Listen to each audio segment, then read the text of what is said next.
Yes. Oh man. Woo! Folks, we are less than 100 days away from Chiefs Lions.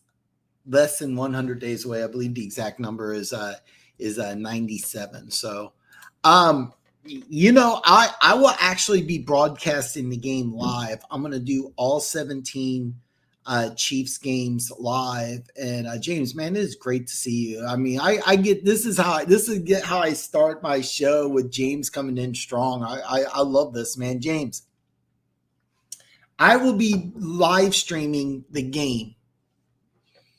I will be live streaming the game on YouTube. I will be doing play-by-play. I will be doing commentary, and you're right. It's going to be a great game. It's going to be a very great game. So I will be live. I talked to Luke G. Luke G is on board. There's something on my coffee cup. I'm on day 5 without energy drinks. I am day 5 without energy drinks. So no keys, man. God, I'm so glad to see you, man. So glad to see you. I didn't get a chance to add it, but Tomlin's on year 17. Yeah, and it was funny. I was chatting with Denver Gator earlier, and I'm really high on the Steelers this year. The over under for Pittsburgh, I think, is 8.5. And how do you have a coach who's been there for 17 years, never had a losing season, and Vegas puts the odds at 8.5? It's like, yeah, I know what I'm betting on. No energy drinks, 5th straight day. I do have coffee though. I think coffee. I was doing about 3 energy. I know where this is going. I was doing 3 energy drinks a day. I decided I was just going to stop. I've been doing coffee, which is not good considering I don't know how hot it is out there. Here it's like 95. And man, James, I'm telling you right now, this is going to be a fun game. It's going to be a fun game. Me and Luke G don't have anything set in stone, but we're like, yeah, we'll work something out. So, man. And I love it. I love it, man. I'm pretty jacked up. I am going to keep this show short. I am working on my top 10 tight ends of all time list. And I'm going to do that in a video. I'm going to try to have it released before the 4th of July, but I don't have a set in stone time of when that video is coming out. It will come out before I do my team breakdowns, which are coming July 17th. I'm already working on my team breakdowns. So I'm so it's already easy enough to get me off topic. Keys comes in and says I drink Tiger Blood. I can't even finish a sentence without Keys just coming in strong, man. Yeah, Keys. Oh man. I have a top 10 tight end list video that's going to come out before July 17th. And I'm really excited. I've been debating on how I want to do the videos because normally I'd like giving 3 things I like, 3 things I don't like, schedule, Vegas over under. But that video, each team video could take 15 to 20 minutes. And I really want to streamline them. I really kind of want to be like each team breakdown, like 10 minutes. So I'm kind of debating on how to do the format. I do want to give like both sides of every team. And I do want to do like a schedule and over under breakdown. So I'll have to figure that out. But yeah. So we'll figure it out. But my top 10 greatest tight ends of all time list will come out. I saw the people that bet the Lions say they think Detroit. Kansas City notoriously has been one of the teams that's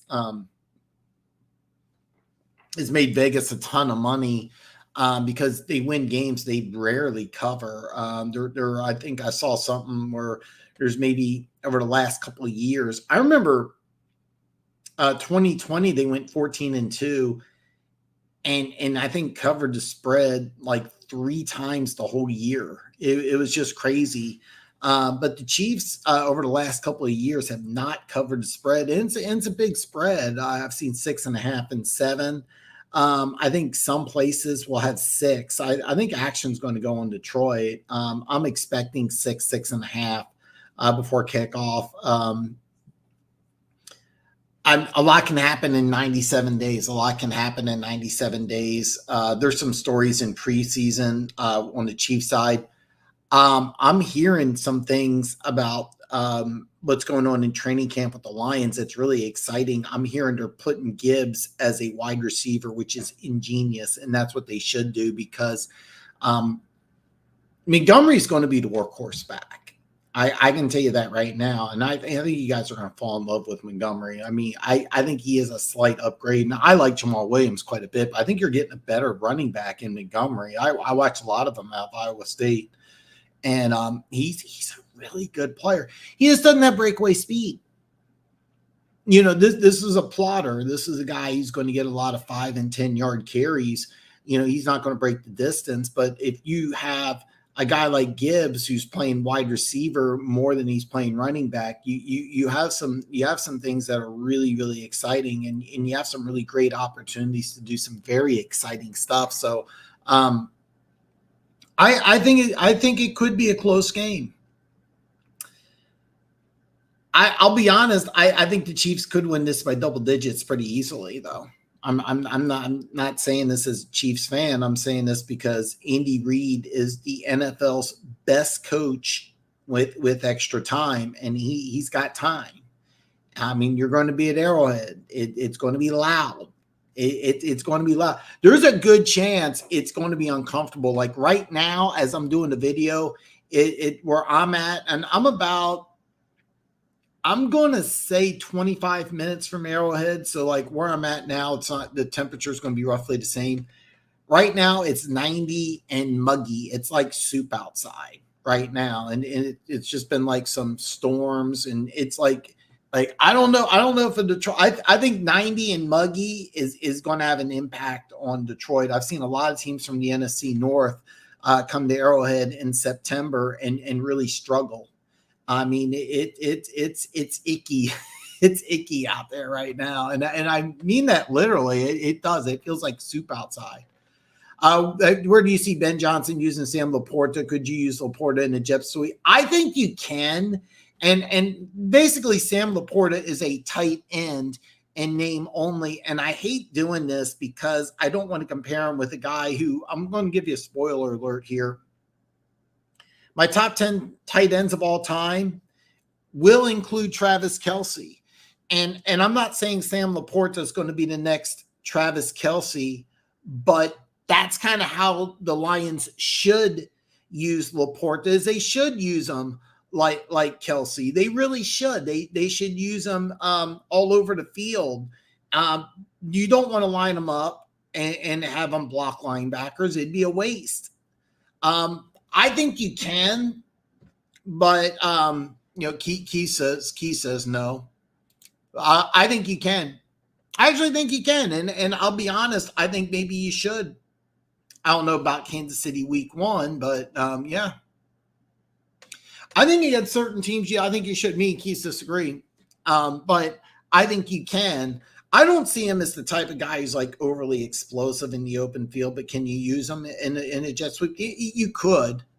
I didn't say you can't. I just said I wouldn't. Oh, okay. I'm sorry. I'm putting words in your mouth already, But I think you're going to see that. But if you want to know how to use Laporta, just watch the Chiefs. Just watch the Chiefs. How the Chiefs use Travis Kelce is exactly how Ben Johnson should use Laporta. I got Divine Comedy in the house. What's up, brother? My favorite topic. I'm a Seahawks fan. Dude, listen. It's funny because I would love to talk some Seahawks. I really because when I break down the teams, I'm going to go and draft. Well, you know what? I apologize. I'm going to go in draft order. Denver's going to go fifth, not Seattle. I'm going to do like what they should be in draft order. But yeah, that Legion of Boom secondary,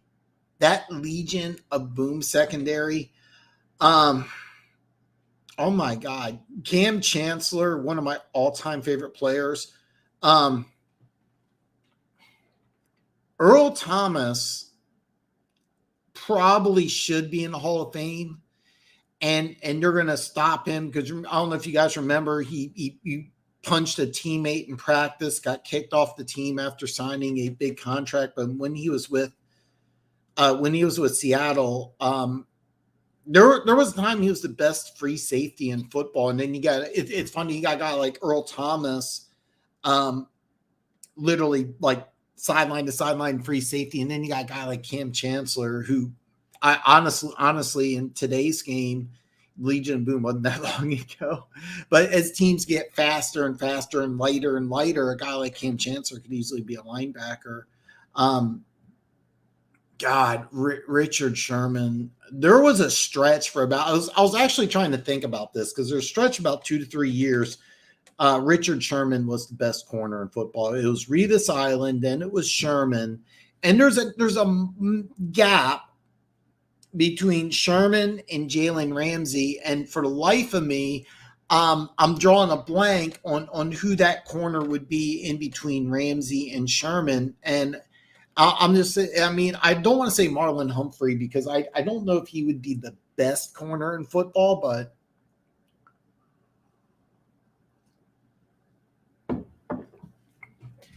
Richard Sherman's one of my all-time favorite players.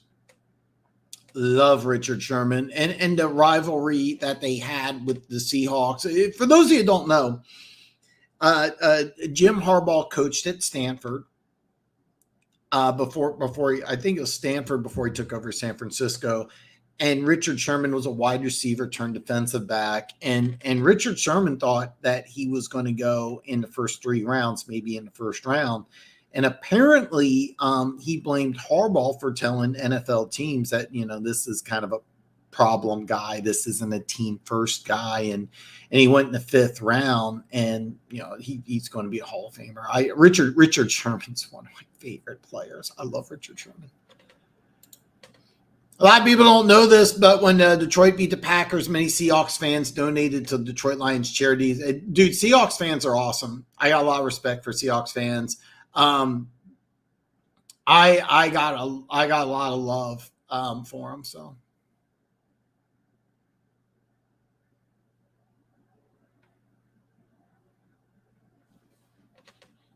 Was that Richard Sherman? Yeah. Well, I forgot. I kind of forgot about. I actually forgot. I kind of forgot about that. LOB is the GOAT secondary, but that was before we had Kenny Easley laying the wood, and the NFL record for ENTs in a season was easily. So I watched recently the top 10, and Cliff brings up Kenny Houston. And by the way, the top 10 safeties of all time, I believe they left Kenny Houston off the list. They put Donnie Shell in, and I'm like, no. And so I double checked with the NFL top 100 list, and the top 100 list does have Kenny Houston in there, and they left off Donnie Shell, and they should have left off Donnie Shell. I'm kind of upset about that list, and that aspect only, except for that omission. The top 10 list was really, really good, and they had Kenny Easley at number 8, I believe. I love Kenny Easley, man. If you didn't have a chance to see Kenny Easley, I don't know how to explain it. The dude. Oh, God, I can't believe. Okay, 14 minutes into the show, I'm having a name freeze. Oh, God, I am so embarrassed about this one. Number 21 for Washington, played at Miami, died way too young. I'm so embarrassed about it. Sean Taylor. Okay, I'm sorry. Sean Taylor is the closest thing I could describe Easley to. I think Easley, believe it or not, Easley was more physical than Taylor, but that's kind of like the closest comparison that I could think of. If you never saw Kenny Easley play, think Sean Taylor, but a more vicious hitter. And that's a little accurate. And a lot of people think Sean Taylor would have been the greatest ever, and he might have been, but I think Easley like that's type of impact he was. Almost sneezed for a second. Oh, I got Denver Gator now. Denver Gator, what is up, my brother? Oh, God, I love Denver Gator, man.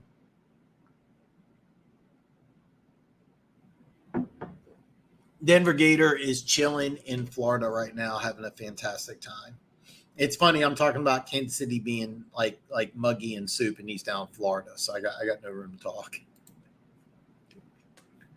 So this is funny. A buddy of mine made fun of me because I made a prop bet on that Super Bowl. Sammy Watkins over 60 yards receiving, and he went over 60 in every single playoff game. If I'm correct, four receptions, 93 yards. The play that Keys is talking about really was a key play. Really key play for the Super Bowl. So. And I'm glad you mentioned Kenny Houston because they left him off of the top 10 best safeties of all time. And correct me if I'm wrong. And I might be. No. I'm sorry. It's not Ken Houston that I was thinking of. I'm sorry. I got my safeties mixed up. I think they left Kenny Houston off the list, but another guy I think they left off the list was Larry Wilson. Larry Wilson had 2 interceptions in a game with 2 broken hands. He had 2 casts on both hands, had 2 interceptions in a game. So, and I was thinking, I got Ken Houston and Larry Wilson mixed up. Larry Wilson's the guy who basically invented the safety blitz. But Ken Houston was a guy. I think he was left off the list too. He's not. He's on the top 100 list. So, in honor of DG Dan, what do you think of Sean Payton talking about using Dolich in the joker role he had with Kamara, Bush, Sproles do when he was with the Saints? I'd love it to be honest with you. I'm going to be honest with you though. I really didn't think Doolish was really that type of a player, to be honest with you. I'm looking up Denver's tight end chart right now because I know they got the kid from Missouri who I'm going to call him Albert O because I'm sorry about the name, and he was chosen in the 4th round. Little high because he ran a 4.48 at the combine. He played like a 4.8 guy, but he ran a 4.48, so he got drafted earlier. They got Adam Troutman, who's actually not a bad player. He's a former Saint, and I thought that was a really great pickup. But using Dolich in that same way, I mean, I didn't think he was that type of athlete. That would be kind of interesting.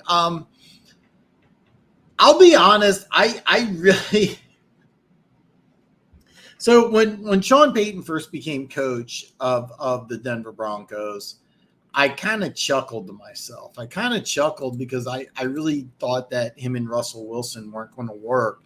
But everything he's done so far has made a lot of sense. Like they want to be a running team. I don't think he has that athleticism to play that role, to be perfectly honest. I like Doolish, whatever it is, coming out of UCLA, but I don't think he's that type of player.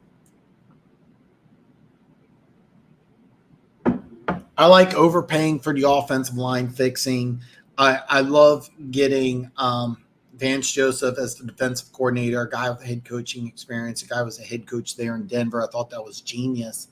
And I love everything that they're doing. I really think that they're going to struggle this year putting everything together. So Denver Gator giving some love here, man. I could kind of see that. He's got the hair and everything. I didn't think he was a joker type of player, to be honest with you. I thought he was more of a big wide receiver. So Cliff is yeah, you're if I don't want, you know what, Cliff, I'm not going to reveal where you live. I just know that you're further away. You mentioned it before, but I don't want to give away your personal information about you being okay. So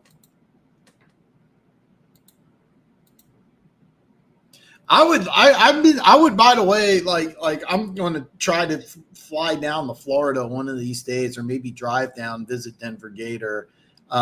In my trips to Colorado, I pass Keys's place, but Keys is I can't just stop in Keys's place for just to say hi or whatever.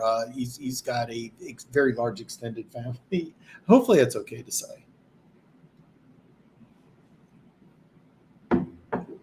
I'm going to try to get Big Chief Sean. I've been sending him some messages about making some content. I'm going to see if I can get him to back on.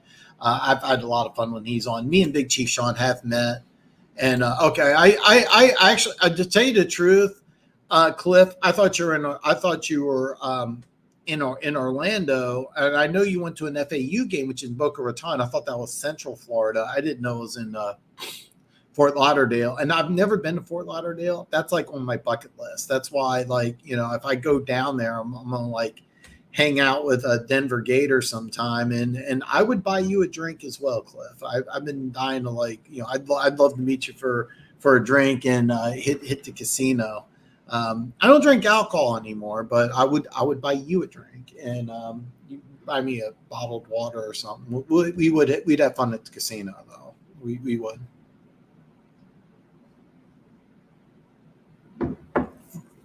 Fort Lauderdale is like one of my bucket list things, places that I want to go. Not doing any traveling in the near future, unfortunately, but I am going to hit the Florida area within the next couple of years. So hopefully I would have an opportunity to hang out with some of you guys, meet some of you guys face to face. It's kind of a goal of mine. So. I didn't know this. I didn't know that the Panthers and Heat were both on finals. So, how about Darrell Green for an all-time great? He's on the top 100 list. Definitely an all-time great DB. Now, if I were to do like my top 10 corners of all time, Darrell Green's a guy that would. I don't know if he makes top 10. He's Hall of Fame corner. One of the greatest ever, but I don't know if I'd put him in top 10. I don't know if I put him top 10. Now, he made the NFL 100 team, but I don't know if Darrell Green makes my top 10. I really don't know. I'm looking at the top 10 list on corners right here, because I would put Richard Sherman over Darrell Green. Now, I know it may be blasphemous for a lot of people, but I would put Richard Sherman over Darrell Green. Because there was a time for a couple of years, Richard Sherman was the best corner in football. Darrell Green, there was no debate that Darrell Green's a great corner. No debate that he's Hall of Famer. But I never at any point in his career said this is the best corner in football. And I'd have to go back to like the early 80s and say, like, is there a time that he was the best corner in football? I really don't think there was. I really don't. Darrelle Revis would be on my top 10 list. He really would. I'm not sure where. I'll be honest, I'm not sure where. I'm gonna guess between 4 and 8. I'm going to have my top 10 tight end list come out, but top 10 corner list, I probably, God, it's so hard. The one thing I did want to talk about, the one name that we didn't mention, and I kind of wanted to start, was Mel Blount, because he was 6'3", 220 in the 70s. So a guy like Mel Blount, I think a guy in the 70s who's 220 could be 240 today with weights and nutrition. I think Mel Blount, because he's like 6'3", I think Mel Blount can be 240. So, like, I think in today's game, I'm not sure Mel Blount's not a strong safety or a linebacker. I'm gonna go off on some other tangents here, but I'm gonna reveal later on because I want to talk about some other players. I'm going to tell you a secret here. I think Mel Blount doesn't play corner. I'm going to give you I'm going to tell you where I think he plays here in a bit because I kind of want to get some comments from you guys. Would Mel Blount play corner? Because I don't think he would in today's game. And here's the thing: Mel Blount might be the greatest corner who ever lived. He might be. And we talk about greatest corners of all time, we left Mel Blount off the list, and I was so mad because not yesterday, but last Saturday after the show, I was like, we didn't even talk about Mel Blount. We talked about all these great corners. We didn't talk about Mel Blount, and it really made me mad.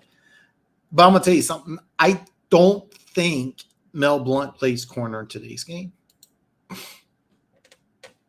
I watch the press conferences. I think Peyton kind of likes to troll the local media a little bit, give them some good sound bites to chew on. I think Sean Payton is an excellent coach. I'm going to be very clear. I just don't see him and Russell Wilson working together. I just don't see it. The reason why is that the whole time he was the offensive coordinator in Dallas, and the whole time he was the offensive coordinator and head coach. I mean, I know Pete Carmichael was the offensive coordinator, but they ran a short, efficient, pass-heavy offense. And yeah, there's a lot to do with the running game, and I get that. But Russell Wilson's strength has never been going back and just picking teams apart, just going ding, ding, ding, ding, ding. Russell Wilson's never been that guy. And then to sit here and say, okay, well, you know what, Russell Wilson, you're in the twilight of your career, but we're going to change everything that you do. I don't see it. I don't see this working at all. I really think that what you would do is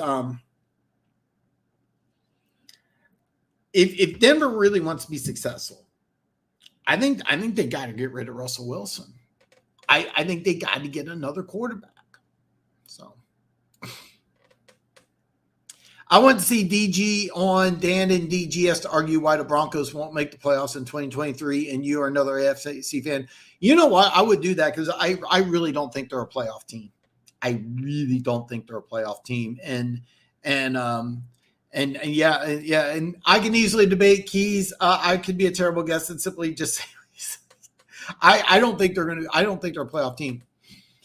Troy Polamalu, easily one of my all-time favorite players. God. Okay, so safety list that I'm gonna say top 5, maybe 6. I put Ronnie Lott at 1, and then you got Elman Trinell, who played in the 40s, 50s, and early 60s. I don't know where to put him. I would probably put Krause at 2. I think you got to put Krause at 2. I mean, this is a huge safety who had, I think, like 800 interceptions. It's just something ridiculous. I put Ed Reed above Polamalu by like the smallest of margins. Like it might just be flavor of the month, to tell you the truth. But I would put Ed Reed over Polamalu. So I got the list pulled up here. I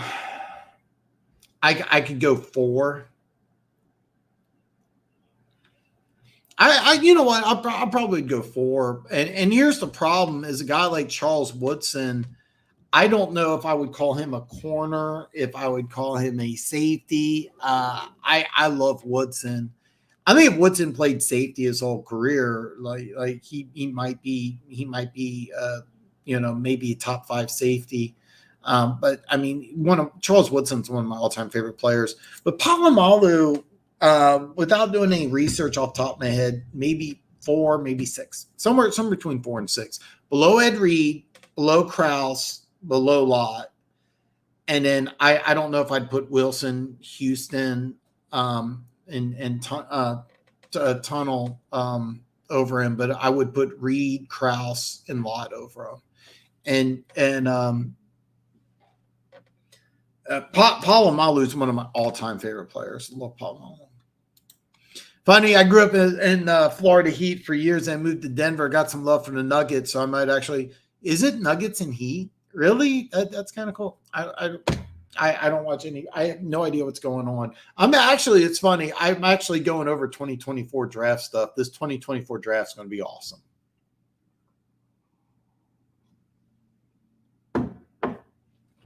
I'm already going over 2024 draft stuff.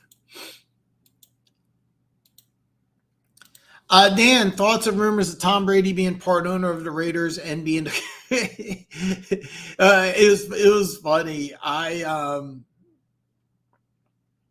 just watched something today about Brady saying, I do not miss playing at all. He loves being retired. Being part owner of the Raiders, I think, makes a lot of sense. And I'm going to tell you something. I think a lot of it has to do with Josh McDaniel. And Josh McDaniel and Brady, I think, have a really good relationship. And that has a lot to do with it. It wouldn't surprise me if Brady does become part owner of the Raiders. It wouldn't surprise me at all. Playing quarterback, I don't think Brady wants to play at all. I really don't. I saw something. It was earlier today. I don't know if it was recorded, if it was live. I think Brady is very happy not playing anymore. That's just my opinion. I know you don't think they will make the playoffs. That's what makes it fun for you. You have to argue why they would. Okay, so I would argue that they would. Oh God, that would be hard. Okay. I'm gonna tell you this.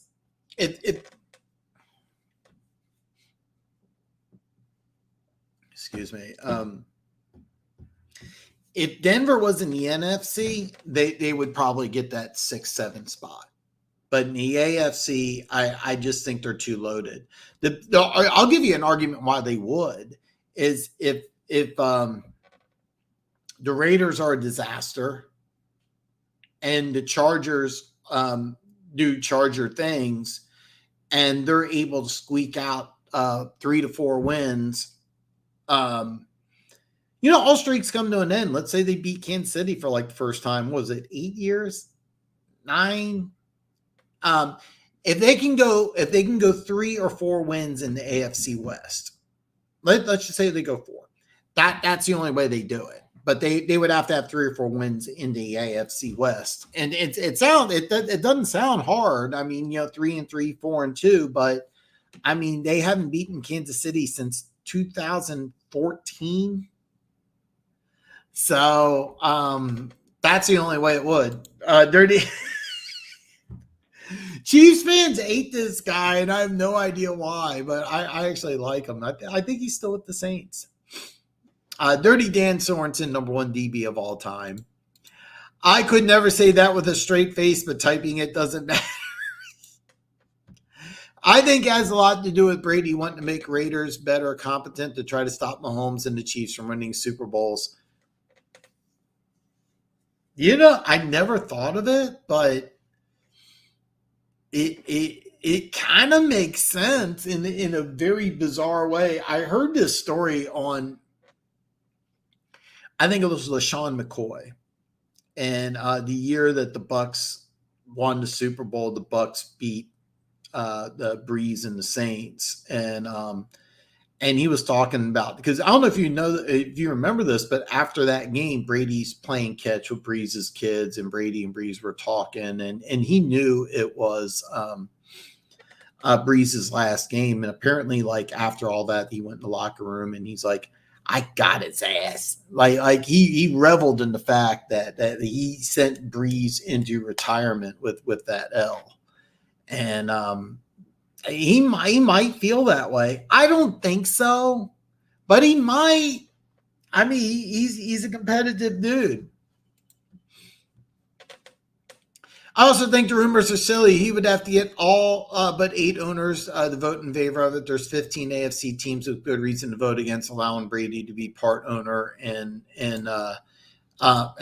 he's not. He definitely. I can almost guarantee you has no interest in playing, but I think he is like a part owner. I think he is. I think he is. 7 years. Yes, the Raiders will suck. Chargers are going to Chargers. Here's what I think about Denver. I really think that this year they're really going to struggle. I really do. I think next year, if Russell Wilson shows improvement, then next year maybe. If he doesn't show improvement, I really think that they just like, hey, look, we'll just eat the contract, do what the Eagles did, and just get rid of him for like nothing, eat the contract for a year or two, and just move on. And by the way, that's exactly what they did with another name freeze here, Carson Wentz. That's exactly what the Eagles did with Carson Wentz. What did they do? They took a quarterback drafted high in Jalen Hurts. They gave him an opportunity, and it worked. So can the Chargers move on from Russell Wilson? The answer is yes. Is it easy? No. It wasn't easy with the Eagles to do that with Carson Wentz, but it worked. It did work. It took some finagling. It cost them some draft capital. They had a year where they had to eat that Wentz salary cap, but it could happen. So he's either got to show dramatic improvement or they move on. And I think it's a little more possible in 2024 to move on from Russell Wilson. I could kind of see Brady being a little, I don't know. I don't know, but I could see Brady going, I don't want this guy to, break all my records. I don't want this guy to get 8 rings when I have 7. So I will say this. I just recently saw Ted 2, where he's in Ted 2, and I'm kind of surprised he doesn't do more movies. He's actually really funny. Yeah, I mean, I'm not going to call it the best movie in the world, but I laughed several times. So I think the biggest ammo I'd throw out there for the Broncos are 2 things. 1, I believe in Sean Payton. 2, if you believe in a bounce back from Russ, look at 2 games versus Kansas City and factor in competent coaching. I can see Slasher. Yes. I'm going to get these other comments, but yes. I just, what Sean Payton wants to do and what he's done his whole coaching career and what Russell Wilson does well are just so different and opposite. And that's kind of why I just don't see this working. I really think that there's a strong chance in 2024 we could see a new starting quarterback. It wouldn't surprise me. It really wouldn't. And I don't know how. You may have to get somebody. You may have to draft somebody.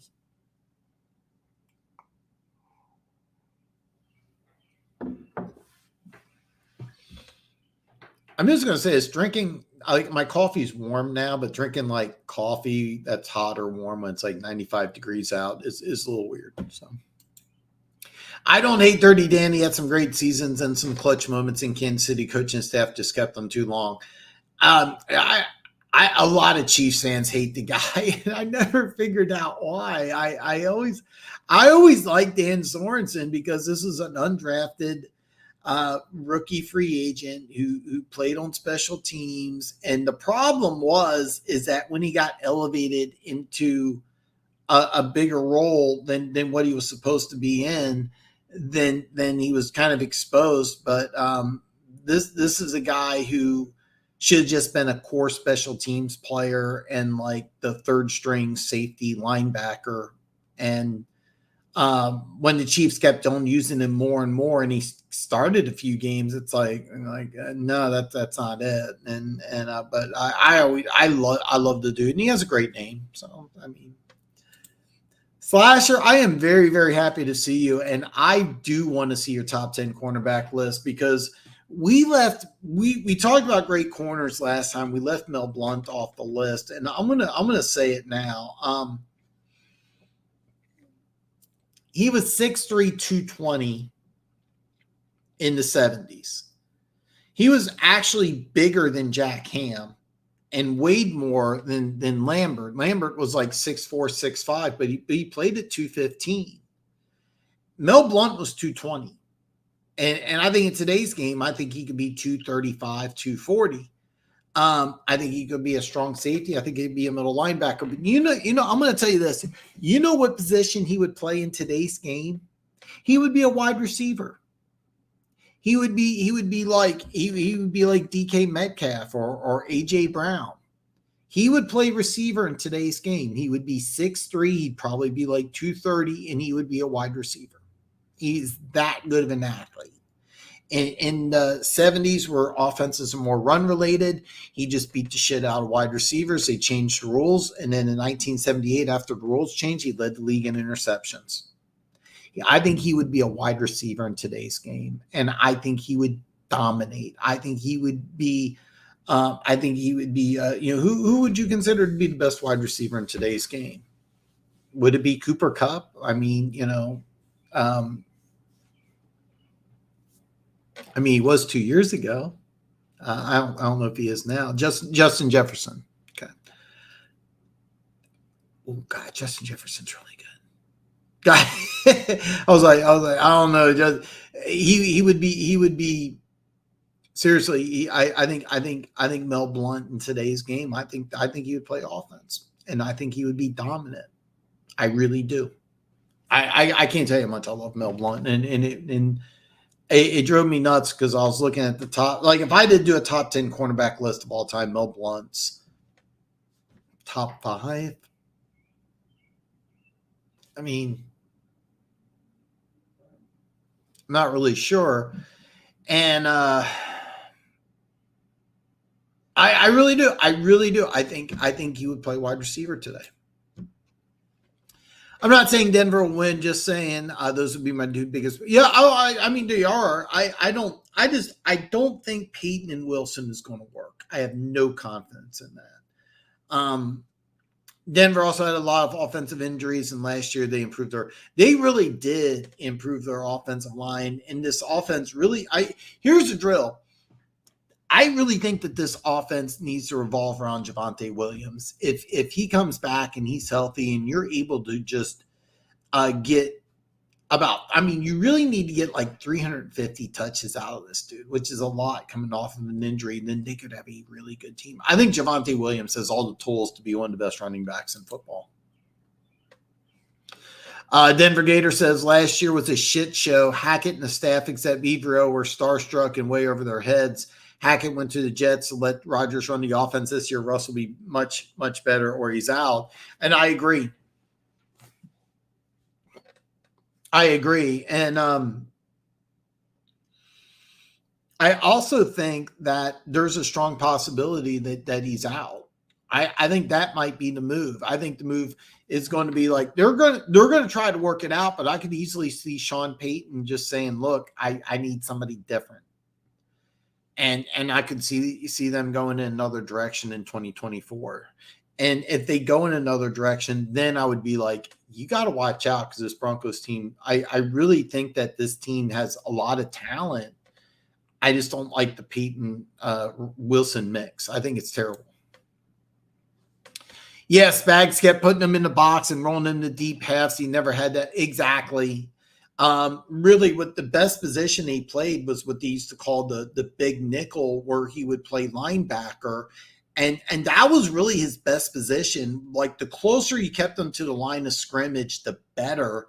And if for some reason they had him playing cover 2, and that's just not his strength. And I was told that he had great speed, but I just thought that his best position was close to the line of scrimmage like I said, he really should have been like the third string safety and linebacker. And I loved it when he was in the box. I hated when they had him in deep halves because I thought, oh God, Chiefs are in some trouble. So I really, really believe that. I think there's a very strong chance Russell Wilson will be gone in 2024, and there'll be another team. There could be some team saying, look, we just need Russell Wilson. I don't know who that is, but I think that's kind of what needs to happen in order for Denver to move on. Now, if he does show improvement, then here's the deal. If he shows marked improvement, they're going to be a playoff team. They really will, because the rest of the team, and then Javonte Williams goes down and the defense completely falls apart. And I do think the defense is going to take a massive step backwards.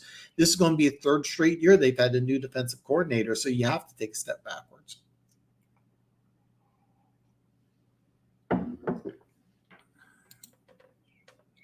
I really thought Evrio, et cetera, was going to be in over his head, so I was really impressed with Evrio. I was really happy. Oh, I was too. I thought the same exact thing. I thought the defense was going to go from like top 5 to middle of the pack, and it really was top 5 to 10 defense, and that's a guy who's going to get some consideration probably next year. I forgot where he went. I want to say it's Seattle, but I could be wrong about that. He's going to get some consideration as an NFL head coach. Really smart. That it's funny because I like the Vance Joseph hire, and I think he's an excellent defensive mind. But I don't see how you just go from defensive minded head coach to offensive minded head coach with a new defensive coordinator to another offensive minded coach and a new defensive coordinator and keep that continuity together. I just don't see it, but I do like the Vance Joseph. So I'm talking on both sides of my mouth here. I like the Vance Joseph hire, but I also think that the defense will suffer because Evro is going to be gone. I think he is going to get an opportunity to be a head coach. Dan, if the Chargers offense looks light years better under Helen Moore, but the team still misses the playoffs, would you promote Moore to head coach and bring in a defensive guy or what? I absolutely would. Because if the offense looks light years better, there's no way the Chargers should miss the playoffs. To be honest with you, if the offense looks better at all or is, I'm going to say like top 14, then I would definitely just promote Moore and go in a completely different direction on defense. I mean, you blew a 27-point. Was it halftime? A 27-point halftime lead. You got to make some changes. I mean, you got to make some changes on defense. That's just the way it is. I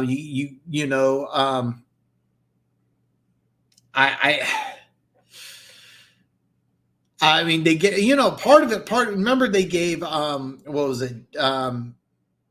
Jackson, the corner, JC Jackson, they gave JC Jackson all that money. And I'm like, there's a lot of players that look good in New England. You take them away from New England and they don't look so good. And he got benched. Khalil Mack. I mean, I don't know if he's a guy. Joey Bosa, when he's healthy, is as good as anybody. He can't stay healthy. They're banking on players that have health issues in the linebacker. I have no idea what they're going to do to replace Nasir Adderley. Derwin James, he might play 15 games. He might play 2. You never know. But when he does play, he's as good as anybody. I would seriously consider more. But and the reason why I say that, it's normally when things don't work out with a defensive minded coach, you go with an offensive minded coach. And if I'm the Chargers, I seriously, if I was the Chargers, I would have tried hard for Sean Payton, because I think Sean Payton made the most sense to be the Chargers head coach, since that's not an option. Whoever you got to get a quarterback to work with Herbert. You got to get a coach. I'm sorry, I said quarterback, but you got to get coach work with Herbert. And there's some good offensive coordinators that I think would really work out good with the Chargers. But the answer is Kellen Moore. Maybe. Is there a better? I would not go with a guy like Eric Bieniemy, a very good. I know it's debatable, but just go with me here. Let's just call him a good offensive coordinator. Just agree with me there. Let's say you call Eric Bieniemy a very good offensive coordinator, okay? Because he would be a first-time head coach, I wouldn't do that. But if Kellen Moore has a good reputation with Herbert, or a good relationship, then yeah. But I would want to go with an offensive mind who's got some experience That would be a direction I would go in. I'm trying to think off the top of my head, offensive coordinators who have head coaching experience. And I mean, I'll be honest, the best one to come to mind is I think you know what I'm thinking of. The best one would be Matt Nagy. No, but yeah. I heard a lot of Chargers offensive players talking about Moore being a player's coach. Well, I mean, he was a player. I'll be honest. I thought it was a mistake having him leave Dallas. I thought it was really bizarre because there was a lot of talk that Moore was going to be the head coach, and it didn't work out. And I'm kind of wondering if him and McCarthy just didn't see eye to eye on things. But it'll be interesting. It'll be interesting. And Cliff, you're 100% correct. 100% correct. I know that Sean Payton didn't take that job without a clear plan A and plan B quarterback exit plan without ownership backing it. I want to agree with that. The other thing I could see is just that Penner Walton group, like Denver Gator was saying that group's worth something like $75 billion. A lot of times what you do when you have a lot of money like that, you run things like a business. I do think there's a possibility Sean Payton just got something crazy like $20 million a year and just said, screw it. I don't care. I'm just going to, I'm going to enjoy my $20 million. And then, who cares if I win 8 games for a couple of years? I'll take my $20 million a year till they fire me and then go back to doing TV. And that's seriously, it may not sound like much, but I mean, if somebody gave you $20 million to be put in a no-win situation, would you take it? Knowing you could always go back to TV. He wasn't great on TV, but I mean, he could go back to TV. So that is a possibility. I'm just throwing out, like you're throwing out one thing. I'm just throwing out the opposite. But I do think that, and I think Sean Payton said, look, if I can't make things work, we have to figure things out. And I think the ownership's like, okay, well, yeah, we got a plan. And the blueprint would be exactly what Philly did with Carson Wentz. So there is a path that's been done before and does work. So it doesn't. Cliff Moore did some great things in Dallas and is a big upgrade over Lombardi's offense, in my opinion.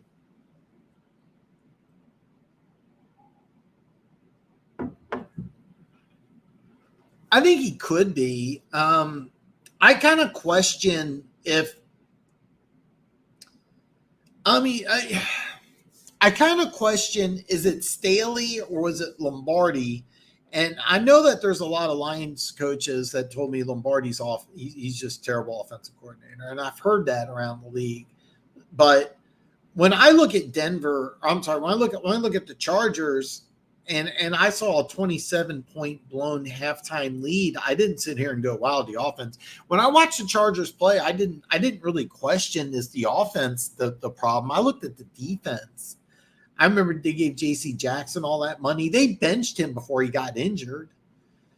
Khalil Mack's not the same guy. Bosa can only play when he's healthy. And, I mean, it's just they make questionable decisions across the board. I mean, they got talent. Herbert's as good as it gets, unless you're a guy like, Mahomes or Burrow. You got the quarterback. Why you can't put everything else together? So it's hard to say. I mean, I don't know, but I mean, if it doesn't work this year, Staley has to go. And I think Staley's holding them back.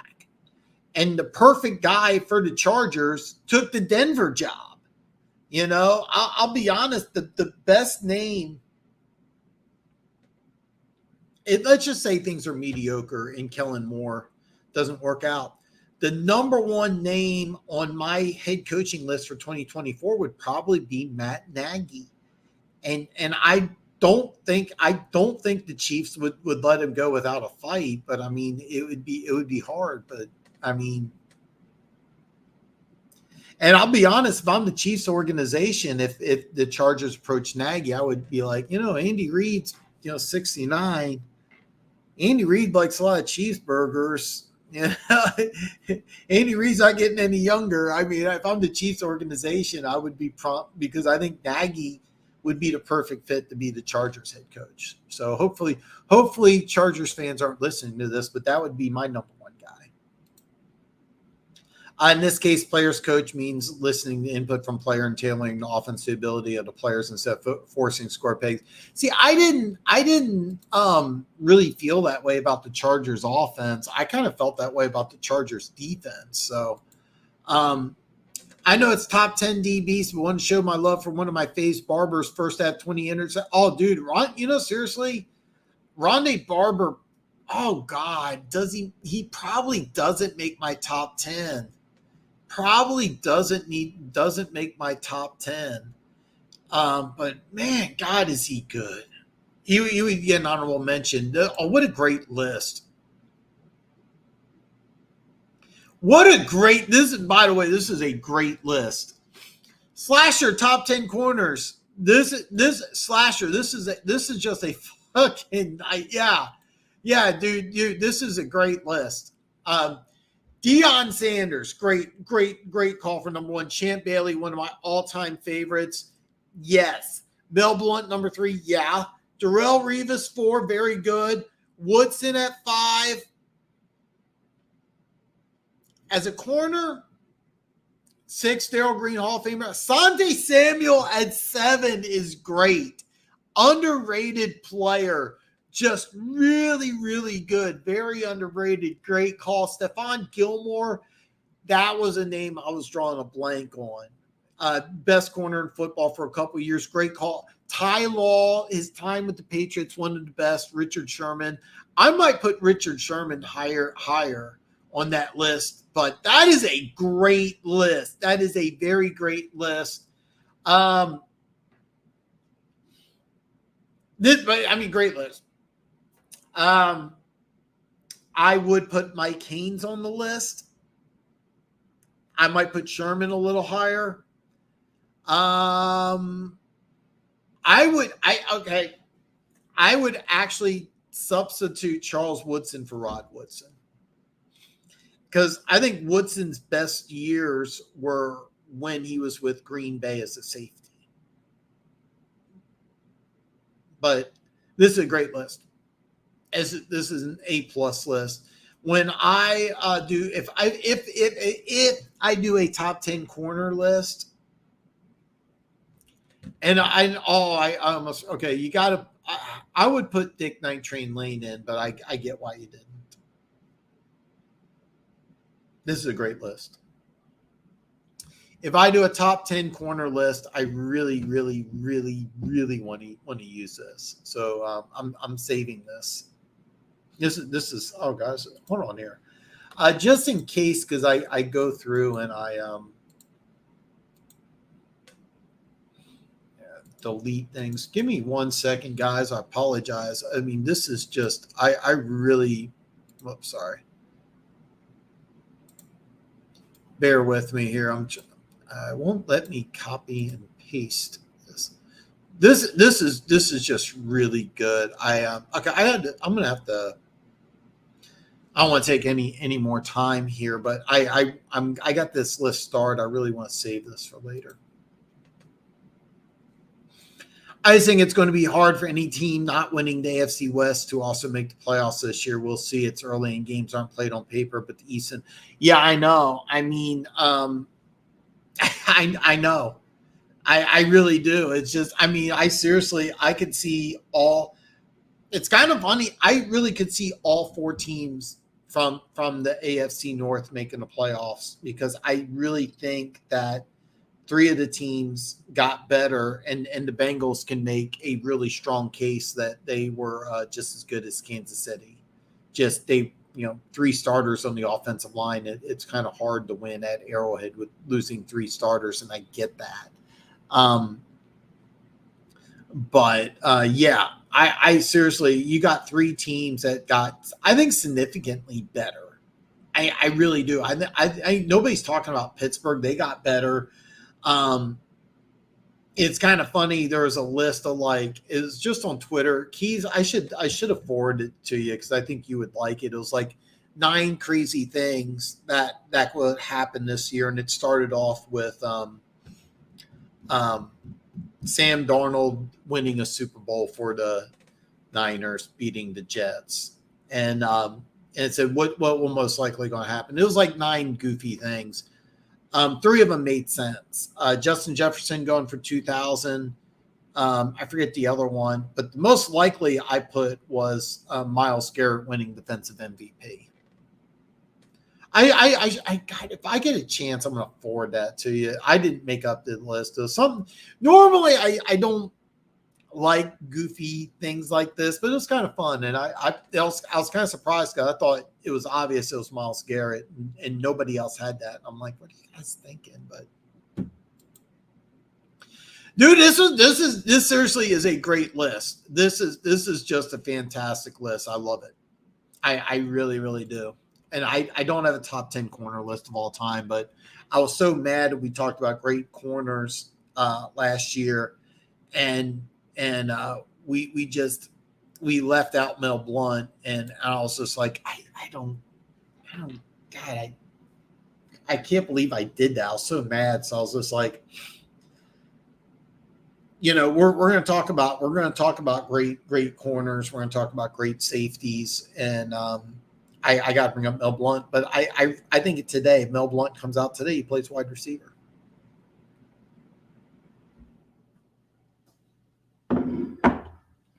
And I think he's dominant. I get the ownership group has a lot of money, but Peyton is a long-standing, well-respected NFL head coach. If ownership didn't support him, it would look good for future hires. Yeah, it does. There's a lot of great coaches that go to team 2 and just bomb. I'm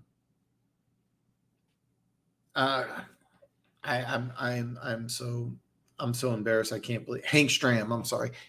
Hank Stram went to the Saints a few years after his time in Kansas City. Just was god awful.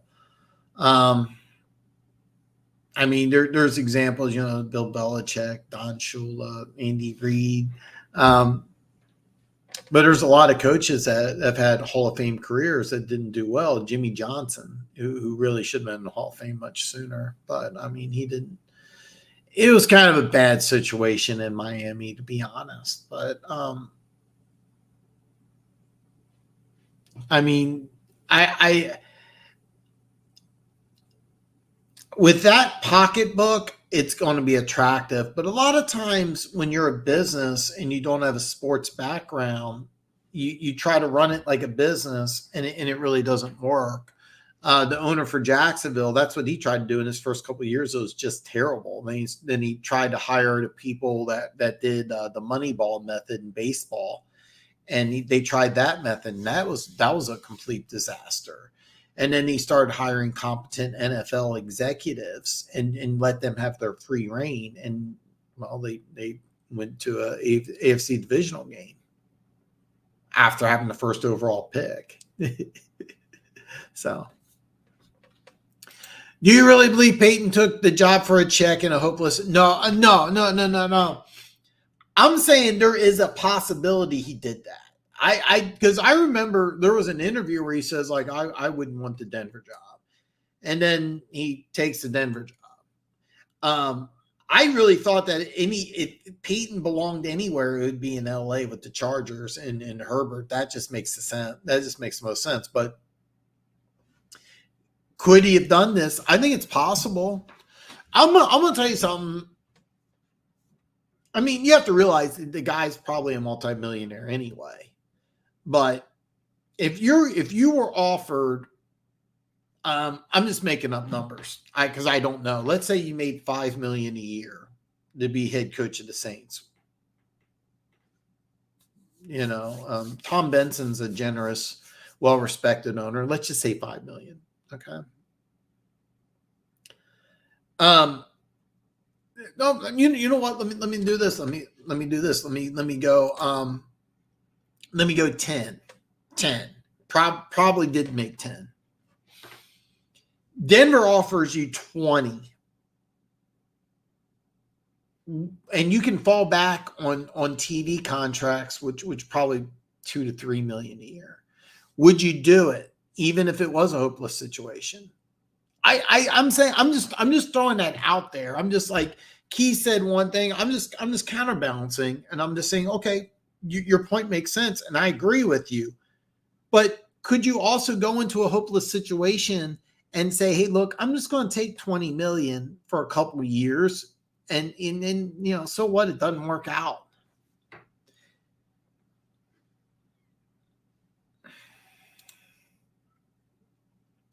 I just get the sense more prideful in the money. And then Peyton's going into the Hall of Fame, period. What he did with the Saints locked him into the Hall of Fame. He's locked into the Hall of Fame. His legacy is set.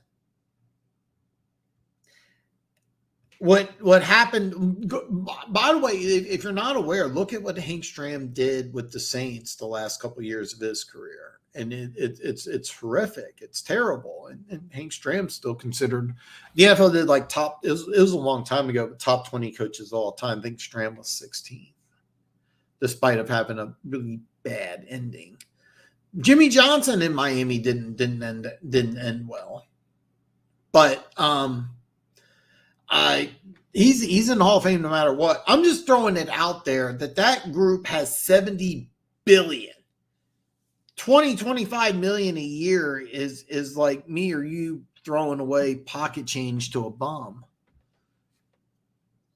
Is it possible?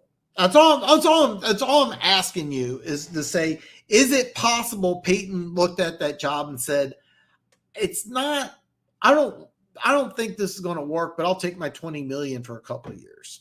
That's all I'm saying. Defense was definitely an issue, but the offense got really simple, predictable. At the end of the day, Herbert was still able to do great things. Staley was the one who screwed them from winning, in my opinion. I think so.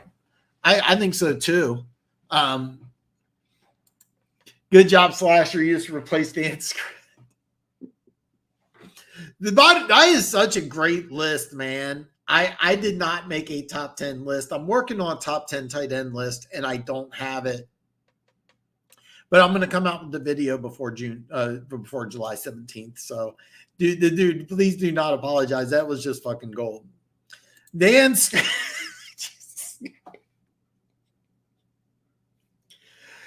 Script is brought to you by Coke and Kane. And add in the D-Hop reunion with Watson rumors. And that, yeah, I'm going to tell you something. I think Watson in Cleveland could happen, and it makes a lot of sense.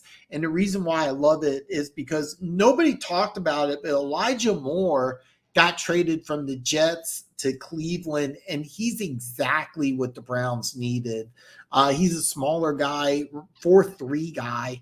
DK Metcalf was begging Seattle to take him. They both went to Ole Miss together. Well, I don't think they went at the same time, but Ole Miss guy, and for whatever reason, I think it was a combination of injuries and the weird quarterback situation.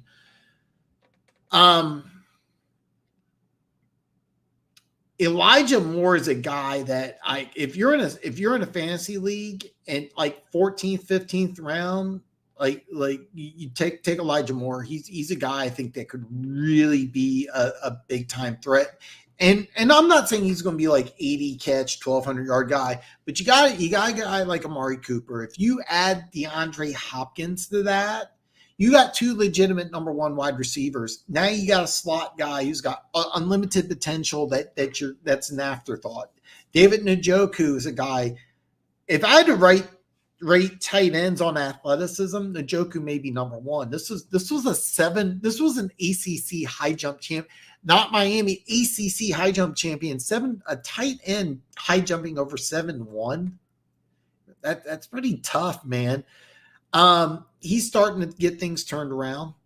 They got rid of Austin Hooper. And then you also have Nick Chubb. There's about 5 running backs in the NFL that can call themselves the best running back in the NFL if they stay healthy. Nick Chubb's one of them. Nick Chubb's one of them. Are you the one who retweeted that? Okay, okay. I want to know what yours was. I want to know. Yeah, I thought Myles Garrett. I thought Myles Garrett winning defensive MVP was the only one that like, yeah, that makes sense. The rest of them, Justin Jefferson getting 2,000.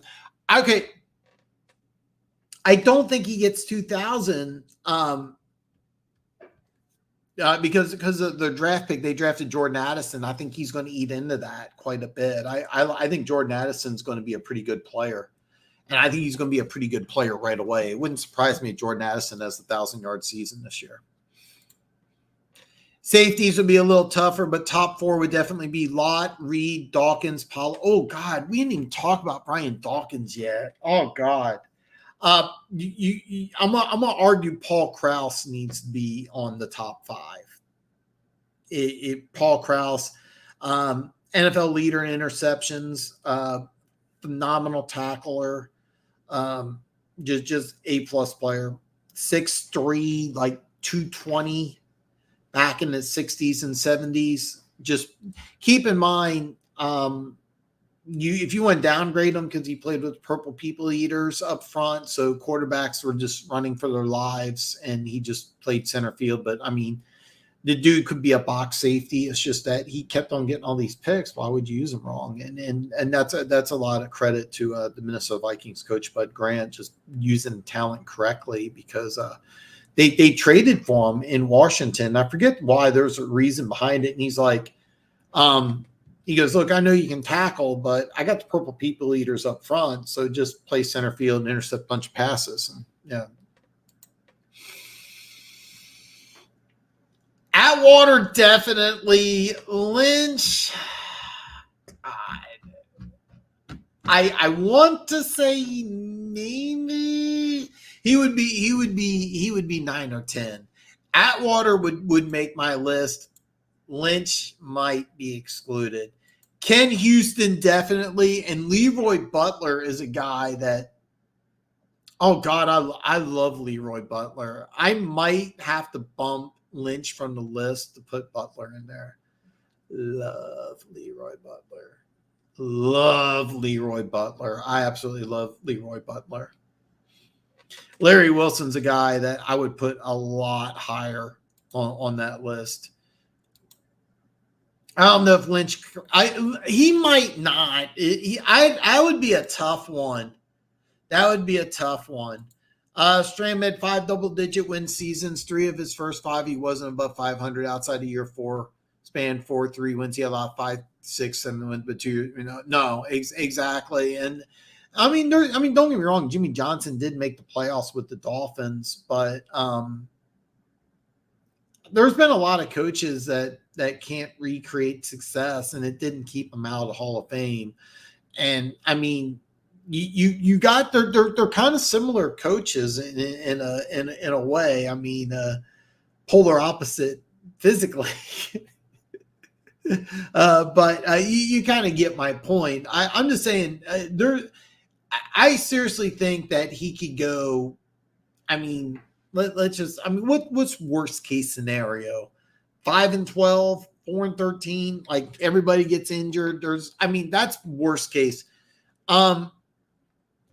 2 seasons of 12 wins total. 6 double-digit losses. He's going in the Hall of Fame.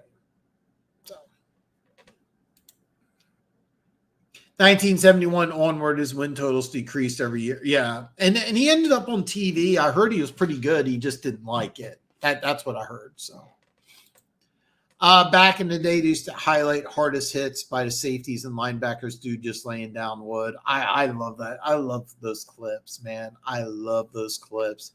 Oh, God, Bernard. I met Bernard Pollard in person. He was really, really cool. Love Bernard Pollard. The dude was huge. I'll be honest. I don't know why he didn't just put on like another 5 pounds and play line. Dude, he played strong safety. Okay. I met Bernard Pollard and Derek Johnson within a few days of each other. And Derek Johnson was about 4 inches taller. Derek Johnson's like 6'3", 6'4". He was with a smoke show of a wife. I'm assuming wife. Might have been girlfriend, side piece. I don't know, but they were shopping. I worked at Champs. It's a sporting goods place, so we had a few Chiefs players come in. I remember my boss at the time was like going apeshit because there was a rumor Dwayne Bowe was, this is how long ago it was. He was going nuts over Dwayne Bowe, and I told him, it's like, no, you're not going to make an ass out of yourself and ask him for an autograph. You know, if he comes in, you're going to be cool because you want him to come back. You're not going to act like a jackass. And he's like, I'm the boss. And I said, I don't care. You're not going to do that. I'm telling you right now. And it was like a few days later, my assistant manager told me that he just came in, handed him the keys, and said, "Oh, I quit. I got another job." That guy was such a douche. But yeah. But anyway, Derek Johnson came in, and Bernard Pollard was probably 10 pounds heavier than Derek Johnson. Bernard Pollard was like so much. Bernard Pollard looked like if he was like 1 inch taller, he should have been a linebacker. I mean, I love Bernard Pollard. I love that dude. Today's game, definitely a linebacker. Probably should have been a linebacker. Love Bernard Pollard. God, that's one of my favorite players that like was never really a star, but I love it. Bernard Pollard is most famous for knocking Brady out of the 2006 or 2007 season, and then they instituted the Tom Brady rule that you can't go below the knee, because Bernard Pollard did knock Brady out, but Bernard Pollard, one of my favorite players.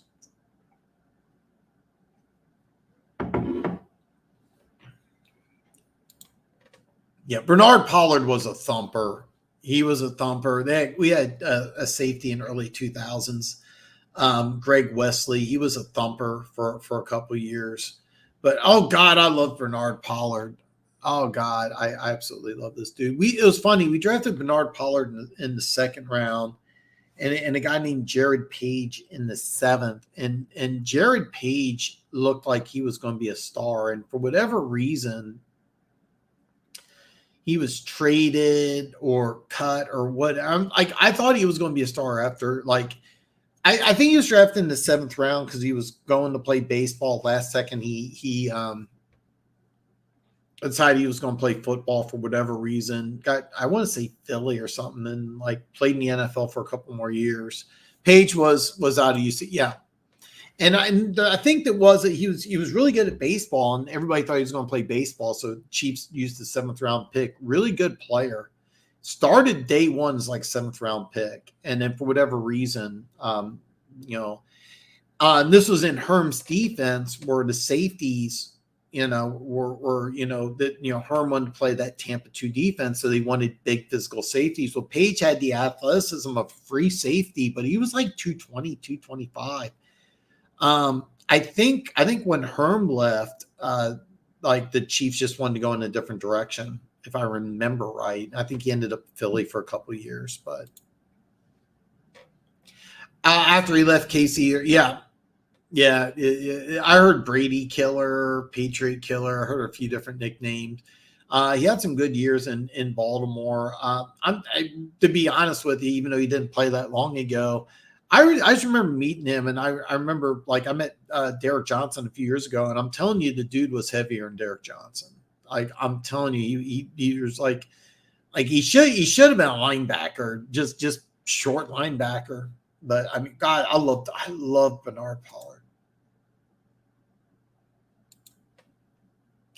Oh, God, Darren Sharper. God, I love that guy. Darren Sharper from Green Bay was a pick machine player. There was so he went to, I think, like his last year, he went to Minnesota, and then there was like, God, I really don't want to speculate and guess. I know there was something off the field that destroyed his NFL career, or I think maybe his TV career. It's one of those touchy situations with women. It was not a good deal, and I actually, if I remember right, I think he's in jail. I hope I'm wrong about that. I loved Darren Sharper as a player. Oh, God, he was so good. He was so good. The Chiefs had this safety in the 80s by name of Jaron Cherry. That if he played on some winning teams, might get some Hall of Fame consideration. He had several seasons with like 7, 8, 9 interceptions and over 100 tackles, but just played on some terrible, terrible, terrible teams. I think he only played like 1 or 2 seasons with Marty towards the end of his career. It's a great story. He walked on to the Chiefs as a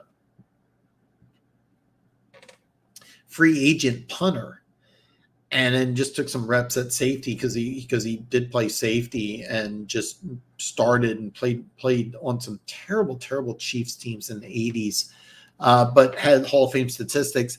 Actually was part of the ownership group and was a very small, I want to say like it was like less than 1%. The group he was in owned it was like 2% of the Jacksonville Jaguars when they first came into existence. He retired, and then Jacksonville came into the league, I want to say in 94, and he was part of a group that owned a very small ownership of the Jacksonville Jaguars. I don't think he's an owner.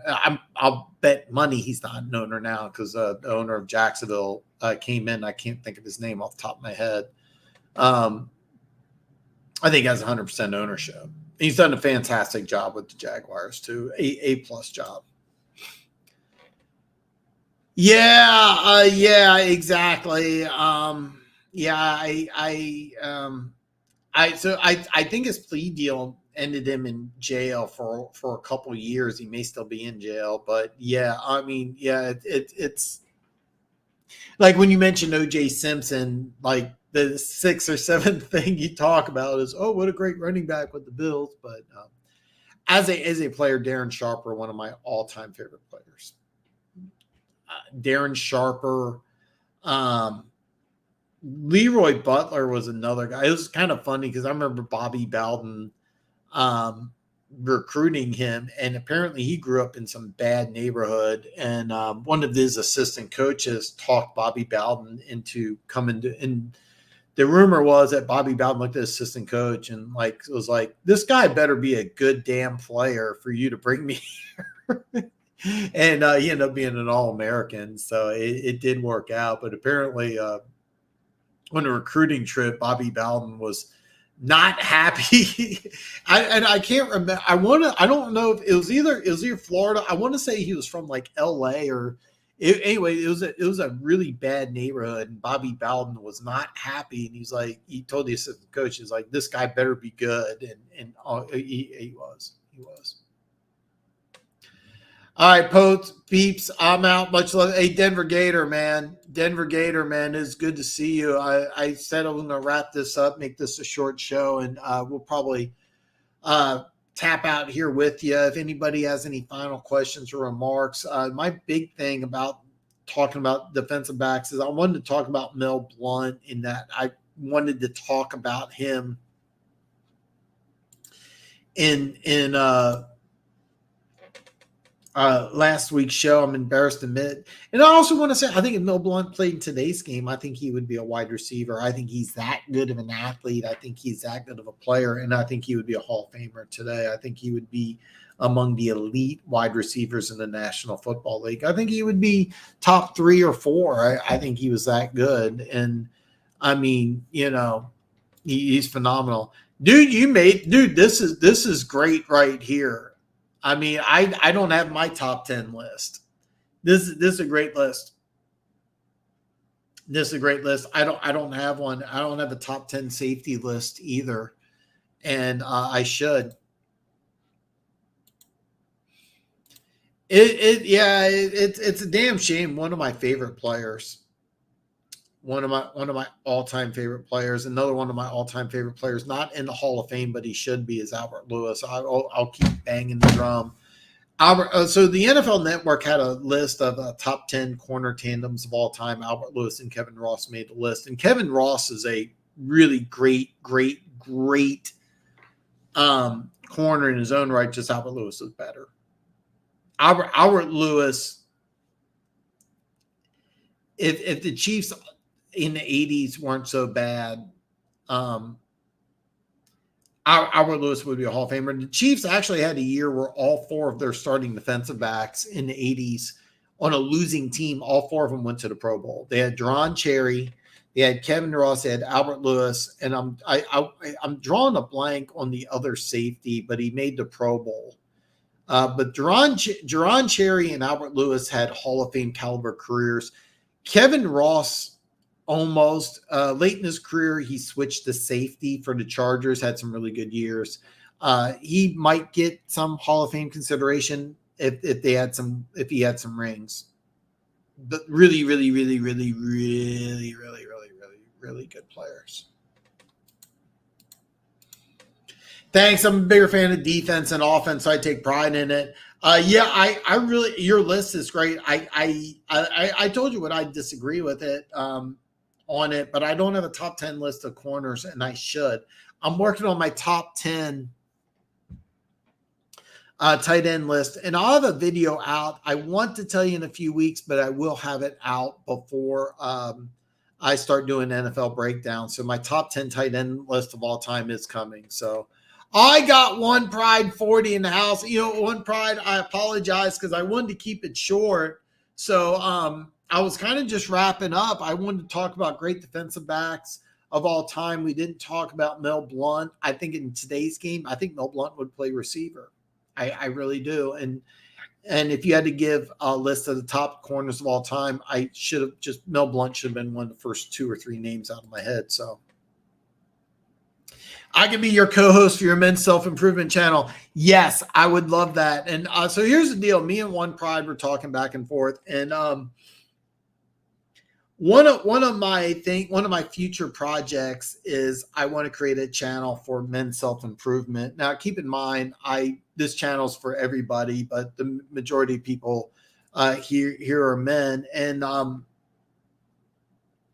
I know that there's like a red pill community, but one thing I've noticed about it is it's more about women bashing and less about building yourself up. And I would really like to get to a point where men are just being better versions of themselves. And that's something down the line. Nothing I'm doing anytime soon, but One Pride. I do have plans for this down the line. There's a kind of a long plan of what I got, but that's something that is coming down the line, and I would love it if you would join. That would be awesome. I would love it. I love Mel, timeless player. Oh, absolutely. I really do. I think in today's game, he would play wide receiver, and I think he would be dominant. A guy like Mel Blount, 6'3", 220. He could be 230. So you know who he would be, like DK Metcalf, because he would be DK Metcalf. But the thing is, over DK Metcalf had temper tantrums and pouts. Mel Blount wasn't like that at all. Mel Blount, I think, like a cowboy on a ranch. I think he still does it to this day. I don't know if you've seen him. I saw a picture of him. They're interviewing him. He looks like he could still play, and the dude's like 70. He looks like he could still play today. I really think that in today's game, I think a coach would say, look, because – 20, 30 years ago was running back. Today it's wide receiver. And I think a team would say, listen, we need to get you as a wide receiver. And he would be used kind of like Deebo Samuel. He would get jet sweeps. I mean, he would, I really do. I think but you know what? He could play strong safety. He was one of the greatest corners who ever lived. I think he could be a linebacker. So. What irritates that red pill is teaching people how manipulate I'm sorry, I'm going to try to read this again. What irritates that red pill is teaching people how manipulate can't get behind alphas or sigmas. Don't do that. Betas do. Our self-improvement channel is so. What I would want to do is I have a plan in play, and I have a lot of things that I'm doing behind the scenes here. But basically, what it is that in the future, I don't want to get that too many red pill or self-development people are just bashing women, and I don't want to bash women. I want to make men better. and I want to try to improve people, and I want people to just be the best versions of themselves. And God, I seriously, I really could rant on this for a while because it's something I've been thinking about for quite some time. It's just that right now it's just I'm focusing more on the football. Red pill is teaching people to manipulate. Alpha makes don't do that. Yeah, I don't want to manipulate. I just want people to be the best versions of themselves, and that's something I would like to kind of work with other people about. And we'll talk about that more. But right now, Dan Talks Football. It's the only thing I'm doing, and I enjoy doing it. I love the fact that me and you are having conversations, chatting. I had a phone call with Denver Gator today. We actually talked on the phone today earlier, so it was awesome. I'm glad you're with me, man. I'm glad you're with me, man. It's going to be a lot of fun. It's going to be great. It's going to be fun once I get around to it. It's not going to be anytime soon, though, unfortunately. I'm going to wrap up. If anybody got any last second thoughts, comments, anything at all, before I get out of here, though, please give me the thumbs up. If you're new and you haven't done it already, hit that subscribe button. Share this channel because on the live stream, I will answer everything and anything. And I also say that, all questions are answered and anything goes, and I mean it. Next week is probably just going to be an open Q&A, but if anybody's got any topics, anything you want to go over or discuss, I am down for it. All my social media links are below. Me and One Pride, we DM'd each other back and forth. Me and Keys, we tweet each other. So whether you use Facebook, Twitter, or Instagram, I have not signed up for TikTok, probably won't. And you can DM me, I'll answer you. So with that, guys, have a great weekend. I'll see you all back next Friday.